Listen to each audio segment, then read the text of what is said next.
بسم الله. أعوذ بالله من الشيطان الرجيم. بسم الله الرحمن الرحيم. الحمد لله والشكر لله وخالقنا ورازقنا ولا نعبد إلا إياه، والصلاة والسلام على النبي المرسل سيد الكونين والثقلين حبيبنا محمد وعلى آله وأصحابه والتابعين بهم بإحسان، عن العلماء المتقين، عن الأولياء الصالحين، عن مشايخنا. رب يبارك لنا في أعمالنا. الفاتحة. الرحمن الرحيم مالك يوم الدين، إياك نعبد وإياك نستعين، اهدنا الصراط المستقيم صراط الذين أنعمت عليهم غير المغضوب عليهم ولا الضالين آمين. اللهم صل وسلم على سيدنا محمد وعلى آله. Amen. Donc salut, bonjour à toutes et à tous. Donc comme prévu, je fais une vidéo sur le sujet de la ruqya, apprendre à se soigner seul. Donc je vais expliquer vraiment très brièvement ce que c'est que la ruqya, le but de la ruqya, et ensuite je vais expliquer comment faire la ruqya. Voilà. C'est une séance qui vient de croyants, de savants, plus ou moins savants, de nos frères et sœurs, des anciens et des nouveaux. C'est donc la ruqya, c'est vraiment remède avec le verset coranique et les invocations prophétiques, sallallahu alayhi wa sallam. Allah subhanahu wa ta'ala, dans le noble Coran, nous dit qu'il a révélé du Coran ce qui est une guérison pour les hommes. Donc il y a plusieurs guérisons possibles, il y a toutes sortes de guérisons possibles en ce qui nous concerne. Il y a la guérison psychologique, il y a la guérison émotionnelle, il y a la guérison du cœur, il y a aussi la guérison des mauvaises ondes, tout ce qui est négatif en fait, hein, tout ce qui est magie, tout ce qui est mauvais œil, tout ce qui fait partie en fait de notre quotidien, de ce qui peut nous arriver sur cette terre de négatif en fait, hein. Donc la magie elle existe, puisqu'Allah subhanahu wa ta'ala nous donne des exemples dans le noble Coran. Donc c'est une séance, la magie est une séance aussi, hein, c'est une combinaison de choses qui vont donner tel résultat. Voilà, c'est comme un médicament, un médicament, un remède, ce sont des substances, voilà, qui vont agir sur telle chose et donner tel résultat. La magie c'est la même chose, c'est une séance, mais elle est négative, c'est-à-dire ce sont des espèces c'est négatif, c'est pas bon et ça nuit, c'est nuisible. C'est pas ce que Allah il aime. Et il y a aussi le mauvais œil. Allah subhanahu wa ta'ala, il nous en parle dans le noble Coran. Il nous parle de l'envier quand il envie. On peut expliquer ça comme une sorte de mauvaise onde qui est envoyée vers la chose qui est enviée. Donc c'est ça, il y a des ondes, hein, dans ce monde-là, et donc qui va dégrader la chose enviée. Voilà, c'est comme ça. Ce sont des choses que nous on ne voit pas, mais qui existent, comme la plupart des choses qui existent et qu'on ne voit pas. Et donc Allah subhanahu wa ta'ala, par sa miséricorde, il nous a donné des remèdes à toutes choses. Le noble Coran, c'est la parole d'Allah subhanahu wa ta'ala. La parole d'Allah subhanahu wa ta'ala, c'est de la lumière, c'est de la miséricorde, c'est de la bénédiction. Donc pour utiliser un remède, il n'y a pas meilleur que la parole d'Allah subhanahu wa ta'ala pour justement aller à l'encontre de toutes ces ondes négatives en fait, qu'elles soient djinns, qu'elles soient par le mauvais œil, qu'elles soient par la fatigue, qu'elles soient physiques, enfin, donc pour tout en fait, hein, vraiment, il faut apprendre à se soigner seul. Donc, parce que il faut faire la ruqya de temps en temps, même si on n'est pas extrêmement malade, c'est bien de faire la ruqya pour justement attirer les bonnes ondes, pour faire la ruqya sur de l'eau, et puis je vais expliquer comment, et puis ensuite en boire, se laver avec, cuisiner avec, que tout le monde puisse bénéficier de cette bénédiction d'Allah subhanahu wa ta'ala, de la miséricorde d'Allah subhanahu wa ta'ala. La parole d'Allah ne peut être que lumière. Donc on transmet cette lumière-là avec la ruqya, voilà. Ça nous suffit, on n'a pas besoin d'en savoir plus, et ça fait du bien, donc pour tout, pour les malades et ceux qui ne sont pas malades. Les malades, donc, doivent, je dirais, il y a une méthodologie, c'est-à-dire il va falloir vraiment utiliser la ruqya plusieurs jours de suite, pour aller mieux, voilà, si on est, même quand on est dépressif, hein, ça fait du bien de toute façon, mais pour ceux qui sont embrouillés, hein, par la magie, donc qui ont des idées noires, etc., qui sous l'effet de la magie, La ruqya, bi'idhnillah subhanahu wa ta'ala, permet d'y voir plus clair, ça casse tout ça, ça fait beaucoup beaucoup de bien. Et donc c'est un remède pour lequel donc, il faut de la patience. Hein. On le fait une fois, on peut le faire, si on arrive à le faire 7 jours de suite pour ceux qui sont très malades, 2 semaines de suite, ceux qui ne peuvent pas, qu'ils le fassent une fois. Bref, donc je vais expliquer comment faire la ruqya longue et ensuite comment faire la ruqya courte. Voilà, la ruqya longue, ça va être la ruqya que l'on connaît, qui est complète. C'est pas une chose que moi j'ai inventée, ce sont des frères et sœurs, ce sont des connaissances qui ont été transmises et que je transmets bien à mon tour. Voilà, par j'ai récapitulé un peu hein, tout ça, bien et je le transmets. Voilà, que les gens aillent mieux, Inch'Allah, qu'Allah subhanahu wa ta'ala fasse de cette génération là maintenant et à venir, une nouvelle génération en forme, loin de tous ces maux qui ont vraiment ravagé le monde entier aujourd'hui. C'est partout, pratiquement partout. Hein. Et ça, c'est le manque de foi. Parce que normalement, quand on veut quelque chose, on s'en remet à Allah subhanahu wa ta'ala. Et Allah subhanahu wa ta'ala exauce les doigts. On essaie de se soumettre à ce qu'Allah subhanahu wa ta'ala attend de nous et on lui demande, on l'invoque et Allah subhanahu wa ta'ala répond. Mais certaines personnes choisissent, que Dieu nous préserve, de faire ce qui leur passe par la tête ou pour obtenir ce qu'elles veulent. Elles sont prêtes à justement pacter avec le diable, que Dieu nous en préserve, rien que pour obtenir, satisfaire leurs désirs. Mais ils ne vont pas, de toute façon, ils ne seront pas gagnants ni dans ce monde ni dans l'autre. Parce qu'Allah subhanahu wa ta'ala, les choses passent. Toutes les mauvaises choses passent, bi'idhnillah. Et ce monde-là va finir. Et il y aura un jour, ce sera un jour éternel. Donc il faut penser à tout ça. Voilà, donc comment faire la ruqya. Donc je vais prendre mon livre parce que comme petit guide, donc ruqya longue pour les cas les plus difficiles. Je dirais après la ruqya courte, donc la ruqya courte et se trouve aussi dans la ruqya longue bien sûr, mais je dirais simplement les versets que vous pouvez lire. Donc ce sera la base en fait. Là je vais lire une ruqya longue. Alors à faire si possible pour les personnes très affectées, à faire 14 jours de suite. C'est de la fatigue, hein. C'est de la fatigue, mais c'est comme ça, comme tout traitement lourd, parce qu'il y a des gens qui sont vraiment très malades. Comme tout traitement lourd, il faut du temps. Il faut du temps, mais bien, laisse ça paye. Allah subhanahu wa ta'ala, en plus, on fait des invocations, donc Allah subhanahu wa ta'ala, il exauce aussi. Donc, préparer une bassine avec une quantité d'eau suffisante pour nos besoins, lavage, plus boisson pour le nombre de personnes que ça concerne. Voilà, donc une bassine d'eau, voilà. Préparer un pot d'huile d'olive pour masser tout le corps pendant ces 14 jours.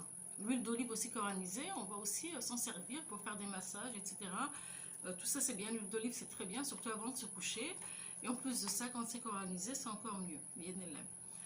Un petit chapelet si vous voulez pour pouvoir compter, comme les sourates elles sont à répéter des fois 11 fois, les sourates ou les versets des fois sont à répéter 11 fois, des fois 7 fois, des fois 3 fois, donc vous pouvez vous aider avec une petite subha ou autre pour pouvoir compter plus facilement. Être en état d'ablution majeur et mineur, c'est sûr, grandes et petites ablutions. Se mettre donc juste au-dessus de la bassine d'eau et de l'huile d'olive, puis lire et postillonner 3 fois dans les récipients après chaque verset ou sourate. Voilà. Donc on commence avec la sourate 23, les croyants. Verset 97-98, à lire 7 fois. Donc c'est donc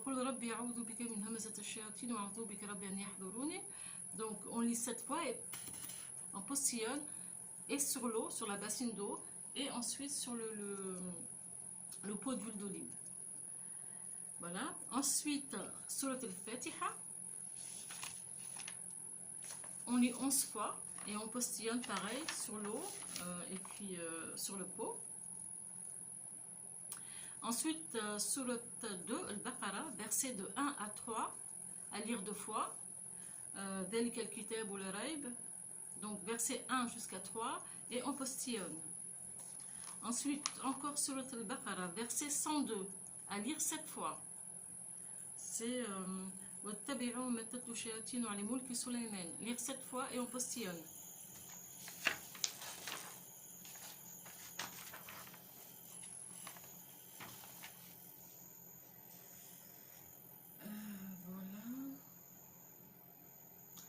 Ensuite, Surat al-Baqarah, toujours verset 163, lire 3 fois, on postillonne. Ensuite, toujours Surat al-Baqarah, donc verset 255, Ayatul Kursi, à lire 11 fois et on postillonne. Ensuite, la sourate 3, Al-Imran, verset 26, à lire 3 fois, on postillonne.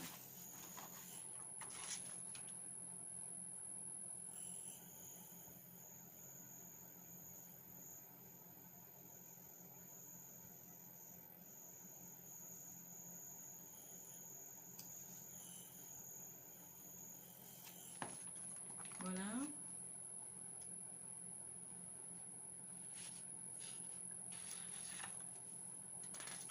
Ensuite, Surat 3, Al-Imran, verset 26, lire 3 fois, on postillonne.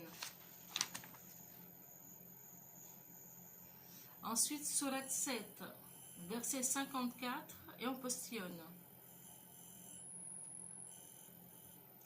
Ensuite, Surat 7, verset de 117 à 122, à lire 11 fois, et on postillonne 3 fois. Ensuite, Surat 10, verset de 79 à 82, à lire 11 fois et on postillonne sur l'eau et donc le pot d'huile. Ensuite, Surat 20, verset de 65 à 70, à lire 7 fois et on postillonne. Voilà.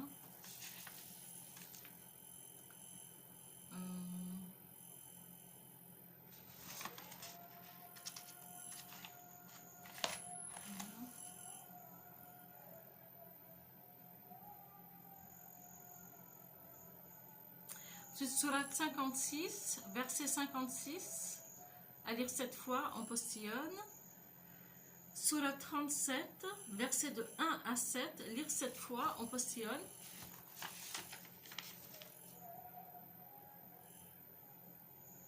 Surat 42, verset de 1 à 3, lire 11 fois, on postillonne. Surat 43, verset 1, lire 11 fois, Hamim, on postillonne. Surat 44, verset 48, à partir de Subbu,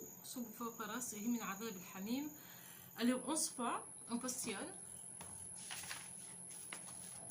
Surat 59, verset 21, lire 2 fois et postillonner 3 fois.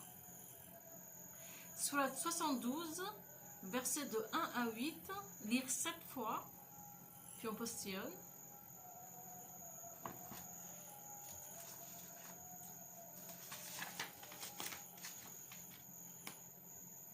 Surat 112, Al-Ikhlas, à lire 11 fois, et on postillonne.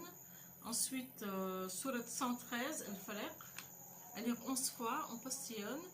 Et puis, donc, Surat Al-Nas, à lire 11 fois, Surat 114, 11 fois, et on postillonne. Voilà.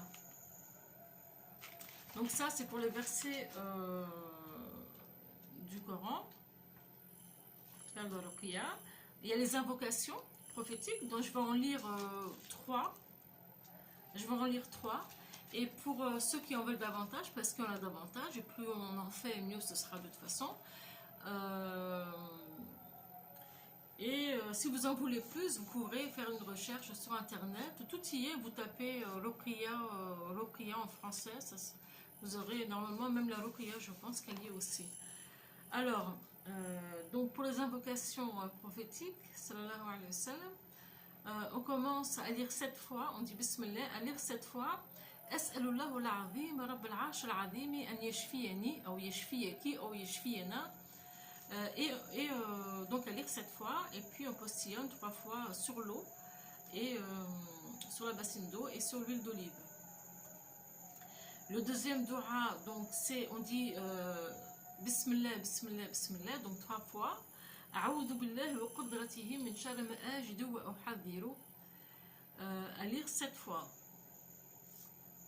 Voilà, qui veut dire au nom de Dieu, je me réfugie auprès de Dieu et sa puissance contre le mal dont je souffre et contre celui que je redoute.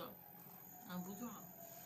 Et le troisième, c'est Allahumma rabb al-nas adhab al-bas ashfini أنت الشافي لا شفاء إلا شفاؤك شفاء لا يغادر سقما.